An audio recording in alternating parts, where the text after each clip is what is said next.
성삼위일체 하나님 아버지 은혜와 평강이 함께 하시기를 주의 이름으로 기원드립니다. 바울은 예수님을 영접한 뒤 그리스도인으로 살면서 무엇을 했느냐면 복음을 전했습니다. 이 복음을 위해서 바울은 자신의 생명까지도 헌신하며 일삭하고의 한 마음으로 복음을 전했던 것입니다. 고난이 뒤따랐지만 흔들림 없이 지속적으로 복음에 대한 확신은 더욱더 올랐던 것입니다. 그러니까 복음을 전하는 바울의 확신에는 그 어떤 상황이라든지 환경도 저를 흔들 수 없었던 것입니다. 이런 복음을 전하던 바울은 고린도 지역에 무엇을 했나요? 교회를 세웠어요. 바로 고린도 교회였습니다. 이곳에서 1년 이상을 바울이 복음을 전하는데 자신의 사명을 온전히 불태웠던 것입니다. 그리고 바울은 고린도 교회를 이제 떠나게 되었고, 다시 말해서 고린도 교회는 바울의 지도하에 복음을 접했고 그 가르침을 받아왔지만 바울이 떠난 곳에는 이제 바울의 가르침을 받을 수 없었어요. 딴 사람의 바로 그 가르침과 그리고 그분들의 인도함을 받았기 때문에 이제 그때부터 어려움이 찾아온 것입니다. 바로 저들의 그 거짓된 사도와 올바르지 못한 신앙생활로 어려움을 겪게 되었다라는 것입니다. 그러므로 흔들림 없는 확신의 다일한 믿음으로 여러분 이 제목으로 여러분들과 함께 은혜를 갖고자 합니다. 첫 번째 믿음에 대한 흔들림 없는 고린도 교회입니다. 바울은 믿음에 대한 확신이 결핍된 고린도 교인들에게 말하기를 자신의 안에 계신 예수님의 증거로 바울이 저들에게 구한다고 했습니다. 왜 그랬을까요? 바로 흔들림 없는 이런 믿음을 고린도 교인들이 갖고 세워가기를 원했기 때문입니다. 바울이 고린도 교인들에게 구하게 된 그와 같은 것은 이제 뭐라고 얘기하는 예수님은 약하기보다는 그분은 강하신 분이라는 것입니다. 왜냐하면 예수님이 힘이 부족해서 사람들에게 온갖 천대를 받으며 무기력하게 저들에게 당하신 것이 아닙니다. 힘이 없어서 그런 것이 아닙니다. 힘이 있지만 그들에게 당하게 되었다는 것이죠. 예수님이 약해질 수밖에 없었던 것은 이유가 있습니다. 왜 그럽니까? 바로 고린도 교인들, 그죠? 저들을 강하게 하기 위해, 또한 우리를 강하게 하기 위해서 예수님이 약해질 수밖에 없었고 예수님이 저들에게 천대를 받을 수밖에 없었던 것입니다. 그렇습니다. 그래서 예수님은 약한 상태로 십자가에 못 박히시고 죽으셨으나 죽은 걸로 끝났나요? 그렇지 않았다라는 것입니다. 하나님의 능력으로 다시 살아나시고 계시다는 것. 그 계신 예수님이 누구와 함께 있다라고 이 바울이 지금 얘기하고 있나요? 고린도 교인들 저들과 함께하고 있다라는 것입니다. 그렇습니다. 이는 예수님은 약할지 몰라도 하나님의 능력은 전능하시다라는 가르치는 거죠. 예수님은 비록 십자가에 달려 돌아가셨지만 하나님의 능력은 그 아들을 살리셨기 때문에 그 능력은 오늘 우리와 함께하고 있다는 것입니다. 바울은 물론이고 우리도 예수님 안에서 약한 것에 참여하게 되는 것입니다. 그렇더라도 이것은 또 말할 것도 오니와 강함에도 우리는 동참하게 된다라고 바울이 우리들에게 얘기하고 있는 것입니다. 이 고린도 교인들이 이제 강하게 세워질 수 있는 것은 약한 면에 그 예수 그리스도께서 모든 사람을 위해서 죽으신 거고, 강한 면은 모든 사람들을 위해서 다시 살아나는 거예요. 이게 어느 능력이죠? 하나님의 능력이라는 것이죠. 그렇습니다. 이와 같이 바울이나 우리도 하나님의 능력으로 망하여라. 오늘도 우리가 강해질 수가 있는 것이고, 저 고린도 교인 그들에게 너희들은 강하다, 약한 것이 아니라 강하다라는 것이. 그러면서 뭘 얘기할까요? 너희가 기존에 지녔던 믿음, 바로 흔들림 없는 그 믿음을 확실히 가지고 그 믿음의 생활을 지속하라고 가르치고 있는 것입니다. 그렇습니다. 하나님의 능력으로 예수님이 다시 사신 것처럼 우리도 하나님의 능력으로 다시 살 수 있게 됐다는 것을 그들에게 처음 가르쳐 주었듯이 지금도 이 서신을 통하여, 이 가르침을 통하여 저들에게 말하고 있는 것입니다. 이런 사실들이 고린도 교인들 안에 있는지 뭐라고는 살펴봐라. 네 스스로 한번 시험해봐라. 그런 능력이, 그런 예수님이 네 안에 있는지 한번 살펴봐. 얘기하고 있는 것입니다. 그렇습니다.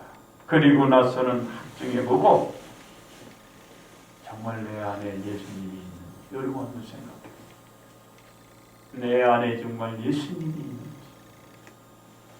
그 예수님이 나로 하여금 약한데 강함으로 역사하고 있는지 한번 생각해보세요. 무엇을 확증해야 할까요? 고린도 교인들이 그간 신앙생활을 해오는 가운데 자신들이 그 자신들에 대한 그 가졌던 그 믿음, 바로 예수님께 그 믿음이 인정받을 수 있는 그와 같이 흔들림 없는 그런 믿음이 그 자신이 있는지 한번 생각해봐. 정말 내가 흔들림 없는 믿음이 내 안에 있을까? 그런 주님이 내 안에 있을까? 한번 확증해보라. 그것을 확신하고 그 증거를 내보이라는 것이죠. 그럴 때 예수님께 여러분 책망받지 않습니다. 아니면 책망을 듣게 될는지 모르는 상황에 이를 수 있는 것입니다. 왜냐하면 고린도 교인들이 생각하기에 자신들의 안에 예수님이 계신 것을 알지 못하면 고린도 교인들은 벌써 어떻게 버림받은 자들이 되기 때문에 내 안에 누가 계세요? 예수님이 있는 거죠. 고린도 교인들 그들 안에 예수님이 있는지 확증해봐야 돼. 그리스도가 없다 그러면 그는 버림받아. 내 안에 예수님이 있다라고 확증하게 할 수 있으면 예수님이 나는 버림 안 받은 거죠. 예수님에게 여러분 버림받아요. 오늘도 여러분 안에 예수님이 계시기를 주의 이름으로 축원드립니다. 그래서 고린도 교인들에게 복음을 전해준 사람이 바울이었듯이 지금도 그들에게 가르치고 주는 걸 직접 가서는 가르칠 수 없지만 지금 서신을 통하여 저들에게 예수 그리스도 너희가 있는지, 주님이 너희 안에 있는지 한번 확증해봐라. 시험해봐라. 처음에 가르쳐 주었듯이 지금도 가르쳐 주고 있는 것입니다. 바울이 고린도 교인들에게 이와 같이 복음을 전해 주었기 때문에 바울이 버림받았다면 아마도 바울이 가르쳐 줬지. 그러면 그들도 버림받았을 것입니다. 그러나 바울은 버림받지 않았다라는 것이죠. 버림받지 않았다라는 사람은 곧 그와 같이 가르침을 받았으니까 저들도 버림받지 않았다라는 것을 확증해 주는 것 있는 것입니다. 그래서 바울은 고린도 교인들이 버림받지 않기를 오늘도 저들에게 바라는 것입니다. 그러면 버림받지 않기 위해서는 내 안에 뭐가 있죠? 확증을 해내야죠. 예수 그리스도를 확증해내야 한다. 나는 예수님 안에 있고 그분은 내 안에 있어. 이런 확증을 여러분 드러내고 그분의 약함은 나를 위하여 죽으셨고 결국 그 강함으로 저분은 다시 부활하셨네. 이것이 내 안에 있어야 하는 것이다. 그 말입니다. 그런데 저들은 거짓 가르침과 헛된 자들로부터 가르침 받고 들어서 바울의 가르침을 의심하는 거예요. 저분의 인도를 의심하게 되는 것이죠. 그로 통하여 어려운 생활과 어려운 상황이 벌어지고 마는 것입니다. 그래서 저들에게 의심 말고 믿음에 대한 확신들을 가자 말하고 있는 것입니다. 그렇습니다. 바울은 고린도 교인들이 거짓된 가르침으로 말미암아 믿음의 길에서 낙오되지 않기를 진심으로 바라고 있는 것입니다. 그리고 고린도 교인들에게 믿음에 대한 확신에서 조금 더 흔들리지 않도록 강조하고 있는 것입니다. 거짓된 사람들이 바울에 대해서 무엇이라고 하든지 바울은 상관하지 않습니다. 그러나 오직 고린도 교인들이 믿음에 온전히 서나가게 하기 위해서는 바울 자신은 버림받아 좋아요. 인정받지 않아도 좋습니다. 저들에게 어떤 대우를 받고 어떤 의심을 받고 상관없어요. 그러나 그들이 가진 그 믿음, 그것만큼은 사실이라고 지금 얘기하고 있는 거예요. 이 사실에서 흔들리지 않을 것을 저들에게 당부하고 있는 것입니다. 바울이 무엇이라고 그렇게 저들에게 강조하면서 얘기했나요? 진리는 배척받아서도 왜곡되어서는 안 된다고 하는 것입니다. 진리만큼은 선언하다. 자기는 그들에게 배척당하고 그들이 의심받아도 좋은다. 진리, 복음만큼은 그렇게 돼서는 안 된다라고 바울이 강조하고 있는 것입니다. 그렇습니다. 진리고 복음은 그 누구에게도 소외당하거나 소홀히 취급돼서는 안 된다라는 것이죠. 바울 자신은 고린도 교인들에게 인정받지 못하고 어떤 대우를 받아도 좋다는 것이죠. 지금도 마찬가지예요. 진리 복음만큼은 소중히 여겨야 되고 이 복음만큼은 우리가 간직하고 이것을 드러내야 하는 것입니다. 그렇습니다. 고린도 교인들이 흔들림 없는 믿음에 대한 확신을 가질 때 저들은 어떻게 되나요? 잘못된 길에서 다시 돌아올 수 있는 것입니다. 거짓 가르침에 거짓 사도에 저들의 눈에서 오는 그 의심이 다시 돌아설 수 있게 되는 것입니다. 그래서 참된 사도를 찾게 되고 참된 가르침을 듣게 되고 그리고 그들에게서 벗어나 주님 앞에 돌아설 수가 있게 되는 것입니다. 또한 바울에 대한 오해도 그로 인하여 저들에게 풀려질 수 있기 때문에 그렇습니다. 따라서 바울은 고린도 교인들에게 믿음에 대한 확신을 갖도록 말씀했고 있다는 것을 여러분들 자신의 그 속에서 정말 믿음에 대한 확신을 가질 수 있는가를 다시 한번 이들을 보면서 생각해 보시기 바랍니다. 두 번째로 믿음에 대한 흔들림 없는 예수님이십니다. 바울이 고린도 교인들에게 흔들림 없는 믿음의 확신을 갖도록 강조하게 된 것은 바울에게 그런 복음이 참 진리이자 생명이기 때문입니다. 이 사실들에 대해서 고린도 교인들이 거짓 가르침으로 말미암아 흔들리고 있었기 때문에 바울에게 들었던 그 가르침에서 흔들림 없이 저들이 확신을 가지고 생활을 하도록 말하고 있는 것입니다. 이런 믿음에 대한 확신을 가질 때 바울에 대한 믿음도 저들이 확신을 품을 수 있게 되는 것입니다. 그렇습니다. 바울이 전한 복음의 핵심은 무엇이었나요? 예수님이었습니다. 바울이 예수님에 대한 확신을 가졌기 때문에 자신은 죽어도 버림받아 고린도 교인들은 온전히 서가기를 바라고 있었던 것입니다. 이에 대한 확신을 바울이 가지지 못했다면 바울이 그 자신도 예수께 부여받은 그 복음의 사역을 온전히 수행해 나가지 못했을 것입니다. 그러나 그에 대한 확신을 가졌어요. 예수님 만나고 그 뒤로 세상을 보지 않았습니다. 모든 것을 다 배설물로 여기고 오직 예수 그리스도 바로 복음을 전하는데 확신을 가지고 전한 것입니다. 그래서 고린도 그 교인들도 그와 같은 믿음과 그 같은 마음 자세로 확신을 가지라. 그렇습니다.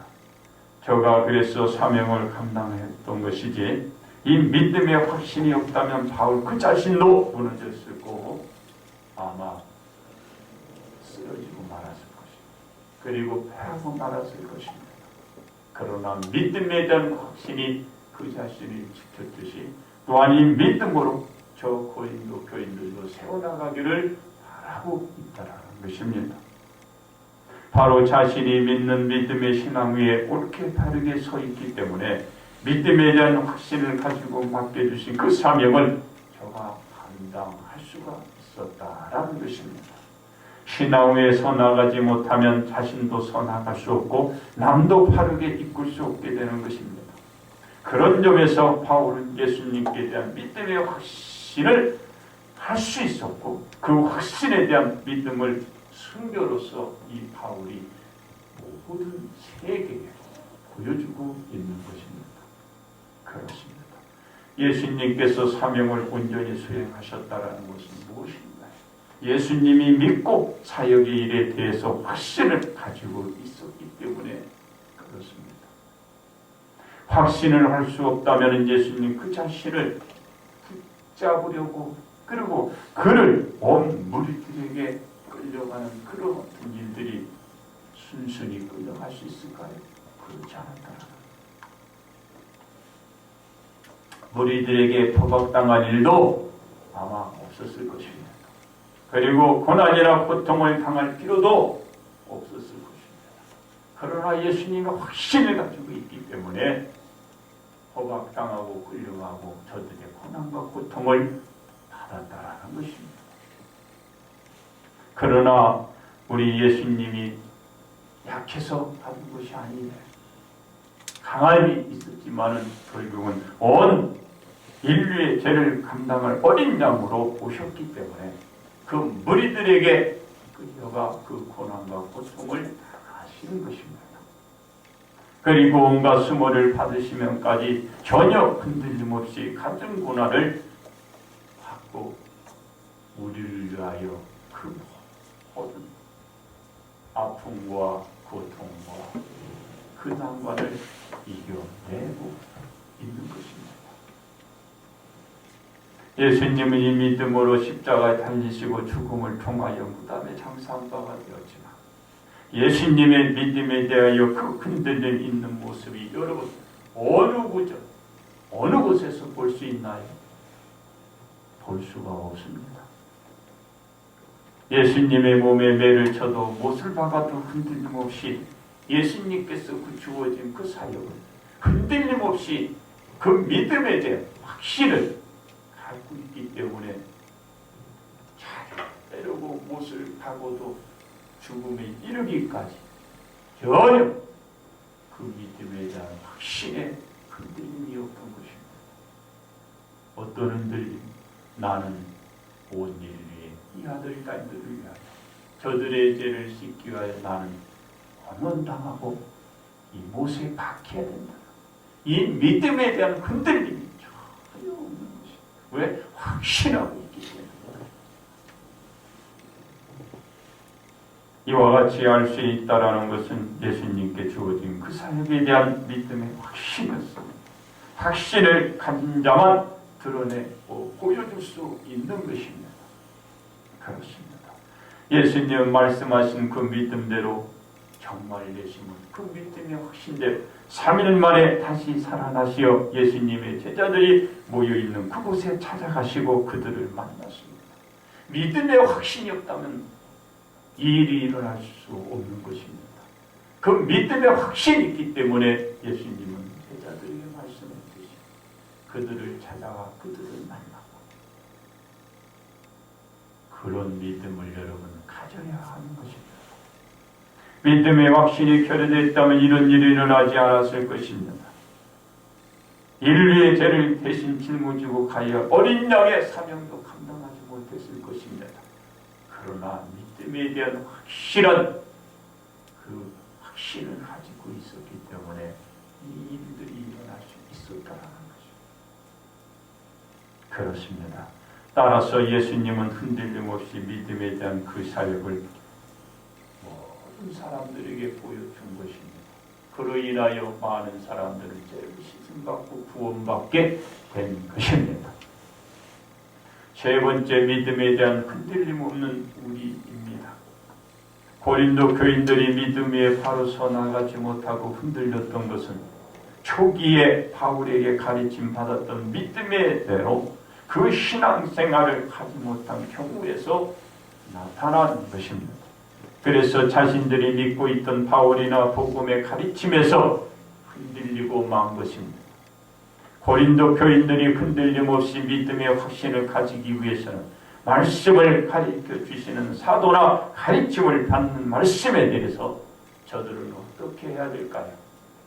구별할 줄을 알아야 돼요. 참된 사도인지 참된 가르침의 진리인지 이것을 여러분 구분해야 나가야 하는 것입니다.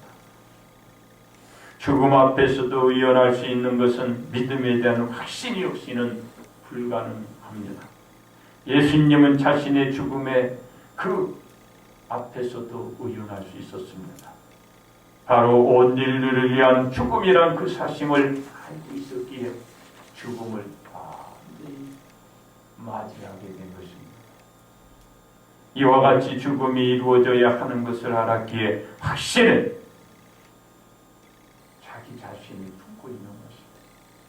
바로 여러분도 이 믿음에 대한 확신 없이만 내가 왜 지금 주님을 찾아왔는지, 내가 왜 이 예배를 드리고 있는지, 무엇 때문에 내가 교회를 찾아가야 하는지 여러분 확신을 쓸 수 없어요. 확신이 있는 사람만이 주님을 찾고 교회에 와서 또 이와 같이 예배를 드릴 수 있게 되는 것입니다. 그렇습니다. 예수님의 죽음만이 온 인류의 사람들의 죄를 씻고 주시고 저희들의 죄악의 굴레에서 건져내 자유롭게 풀어줄 수 있다라는 그 확신을 예수님이 믿음을 가지고 있었기에 그분이 죽으시고 오늘도 우리를 부르시고 구원하여 주신 것입니다.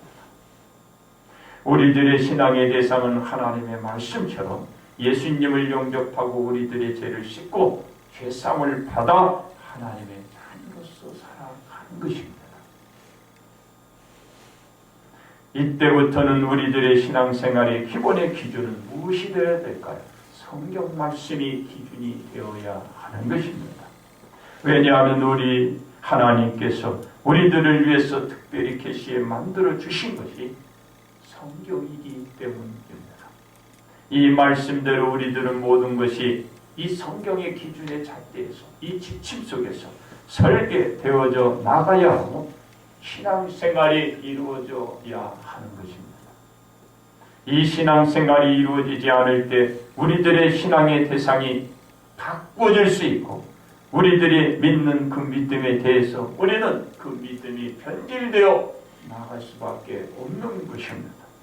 그리고 여기서 끝나는 것이 아닙니다. 고린도 교인들과 같이 우리들도 우리들이 믿는 이 신앙의 가르침에서 우리는 벗어나 저 이단자들의 가르침에 빠져서 왜곡된 진리로 인하여 큰 어려움에 처하게 될 것입니다.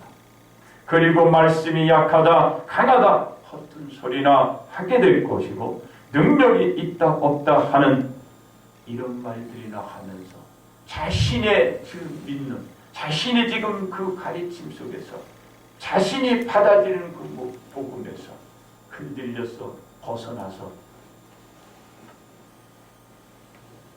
생활이 안 되는 거예요.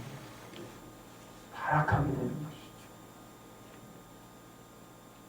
여러분들이 듣게 되고 여러분들이 믿고 신앙생활을 했던 것은 참 확신을 가지세요. 주변의 어떤 말에 현혹되거나 미혹당하지 마세요. 흔들리지 마세요. 여러분 안에 계신 예수님이 여러분을 강하게 만들어주는 것입니다. 이런 경우가 발생하게 되면 어떤 일들이 여러분들이 일어날까요? 신앙의 본질에서 벗어나 거짓된 사이비의 지도자들의 말에 여러분 끌려가게 되는 것입니다.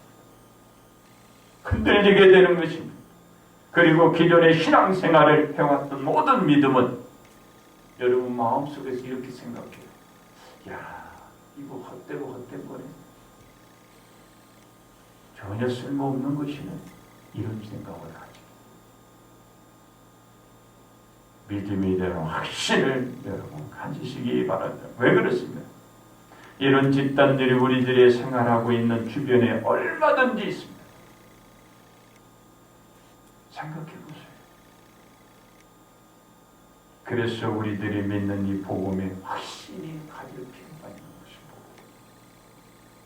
그러한 집단들에 대해서 열거는 하지 않겠지만 우리들의 신앙의 대상을 빙자하여 왜곡된 진리, 복음을 전하는 모든 집단들이나 사람들이 이단 집단이요 사람들임을 명심하시고 우리 온 성도들은 미혹당하지 않도록 늘 말씀으로 자기 자신을 무장해 가고 그리고 기도하면서 늘 깨어나가는 신앙생활이 우리 모든 사람들의 필요한 지금입니다. 참과 거짓은 뒤바꿔져서는 안 되는 것입니다. 요즘 사람들을 보면 참이 거짓으로 바뀌고 거짓이 참으로 바꾸려고 하는 사람들이 너무 안쓰러워요. 참과 거짓은 바꿀 수 없습니다. 쉽게 말하자면 여러분 낫은 낫입니다. 여러분 낫이 어떻게 밤이 될 수 있어요? 안 됩니다. 낫은 그냥 낫이고 밤은 밤이에요. 안 바뀌는 거예요. 바뀌면 천지가 계획이 일어납니다. 그래서 참과 거짓은 바꾸지도 않고 바꿀 수도 없는 것입니다. 이 원리를 억지로 무리수를 둬가면서 바꾸려고 하면 화가 나죠. 우리나라도 마찬가지입니다. 지금 시국을 보세요. 참은 참으로 해결돼야 돼요. 거짓은 거짓으로 해결돼야 되는 것이죠. 참을 거짓이라고 하면 안 돼요. 거짓을 참이라고 하면 안 됩니다. 가장 우리가 주변에 좋은 지인들이 있다는 것은 제대로 충고하고 제대로 조언하고 제대로 가르쳐주고 바른 길을 인도해주는 사람이 나의 참 친구의 지인들이에요. 거짓을 참이라고 하고 참을 거짓이라고 가르치면 안 되는 거예요. 내가 욕을 먹더라도 내가 핀잔을 들더라도 내가 또 배신자가 될지라도 참은 참이라고 해야 돼. 거짓은 거짓이라고 해야 돼. 당장은 그들에게 서운하고 그들에게 욕을 먹을 수 있어요. 그러나 훗날에 저가 진정 알았다. 저가 진정 옳은 사람이었다. 그런 얘기를 여러분들이 들어야 되는 것입니다. 반드시 참은 참이요 거짓은 거짓이다. 왜 그렇습니까? 바로 우리 주님이 그런 모습을 보여준 것입니다. 그 당시에 우리 예수님이 그들에게 인정받고 그들의 존경을 받고 그들의 추종을 받았다면 우리 예수님을 십자가 지는 일이 없어요. 그러나 거짓이에요. 참의 길을 걸으신 것입니다. 이제 우리는 참된 복음을 걸어가야 하는 것입니다. 그러므로 믿음에 대한 흔들림 없는 확신을 우리 온 성도들은 지니시기 위해서는 이제 자신이 믿고 있는 이 신앙생활이 참이라는 것을 믿으세요. 그리고 여러분의 상황과 여러분의 생활이 어떻게 바뀌고 변할지라도 흔들림 없는 믿음의 확신을 가지시기를 주님의 이름으로 축원드립니다. 결론 말씀을 드립니다. 바울은 고린도 교인들을 위해서 그들에게 가르침을 주셨습니다. 바로 복음으로 잘 양육했던 것입니다. 고린도 교인들은 바울의 인도와 가르침 속에 신앙이 성숙하고 바른 신앙생활을 해왔던 것입니다. 이런 고린도 교인들에게 문제가 발생하게 된 것입니다. 왜냐하면 거짓된 사도와 그들의 신앙생활로 인하여 교회가 큰 어려움에 빠지고 만 것입니다. 이로 인해서 바울이 서신을 통하여 고린도 교인들이 바울에게 처음 들었던 그 복음을 기억하고 기존의 믿음에 확신을 가지고 돌아올 수 있고 자신에 대한 오해도 좋아요. 그러나 진리 복음만큼은 왜곡돼서는 그것이 사실이라고 저들에게 가르쳐주고 있습니다. 그렇습니다. 우리들의 신앙에 대한 믿음을 지켜나가기 위해서는 우리들의 믿음인 예수님께 대한 확신을 가지세요. 믿으세요. 주님 믿고 나가시기 바랍니다. 그래야 우리가 믿는 믿음의 그 예수님께 대한 흔들림이 오늘도 없는 것입니다. 그렇지 않으면 우리들도 확신을 가지지 못하고 고린도 교인들과 같이 흔들리고 말 것입니다. 그러므로 우리들은 예수님께 대한 흔들림 없는 믿음의 확신으로 여러분들에게 약속하신 영생들을 누려가시기를 주님의 이름으로 축복합니다.